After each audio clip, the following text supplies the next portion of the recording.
Okay, Arcade One Up, guys. This is a real quick tip. I'm not much of a YouTuber, but I'm going to try my best. This is my 12-in-1 that I kind of modified. I am not looking for perfection. I just kind of want to keep this the way it is, so I just kind of made a control panel, but it's got the Raspberry Pi and all that goodies in it. I'm going to clone this, actually. I stenciled it. I got a couple videos on how I kind of stenciled it. So what I'm going to do is I'm going to get some wood, probably some MDF, a little bit better, because I don't want this artwork damaged.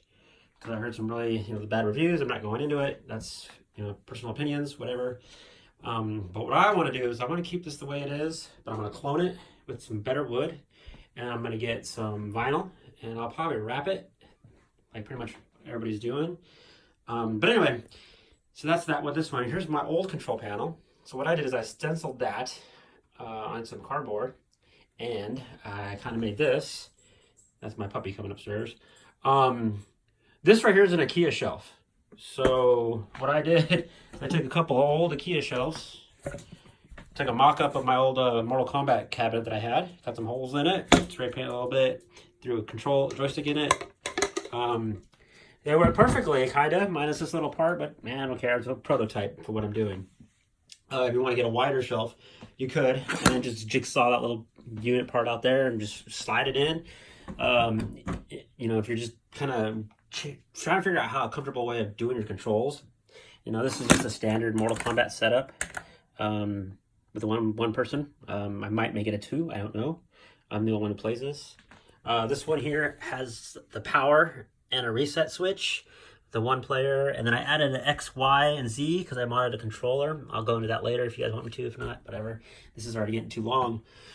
What I want to do is, how the Raspberry Pi has network? You can do Wi-Fi or you can Ether it. Well, I live upstairs. I don't have the greatest of Wi-Fi nor internet, but if you guys have these in the basement and you still want to, let's say, drop some ROMs in it, or you're still editing your Retro Pi, here's a little idea. This is, you can get yourself a range extender. You just plug it in the wall and it extends your Wi-Fi from downstairs to upstairs. This is the brand I have. There's many on the market out there. But another thing is, I don't know really what it's called, but I know if you plug it into the wall, it takes your electrical outlet and it turns it into an ether port. So if you have a long ether cable, you plug this in the wall, set it up. I'm not going through a tutorial how to do it. If you want me to, I will. But there's a lot of YouTubers who have it. Look up Bitwit. Kyle, he's really good. He's the one who pretty much recommended this brand. This is, I think it's a T-Link or something like that. I don't know. I got the box laying around. I don't have time to show you. But anyway, so you do is just plug this in the wall, and it takes the electrical outlet and it turns it into a broadband ether port. So what you do is you plug that in here, extend it, and put it into your Raspberry Pi and your ether cable. That'll boost your signal up a little bit more for ether cable, so you're transferring files, whatnot. Instead of doing the Wi-Fi, it takes maybe, I don't know, for me, it takes about 3 or 4 minutes to throw a ROM in because my internet is crappy. But this kind of boosts the signal up. And there's another thing I want to tell you is the Kodi that's in some of the images. It's another way to transfer movies into your Kodi, so you can have your little Arcade One Up, a theater of what? Throw your MP4s, your MKVs, pretty much AVI files or whatever you want, and watch movies that way. So that's an idea. If I get any likes or any questions on this, I'll go into more depth on it, but I wanted to see if anybody ever thought of that.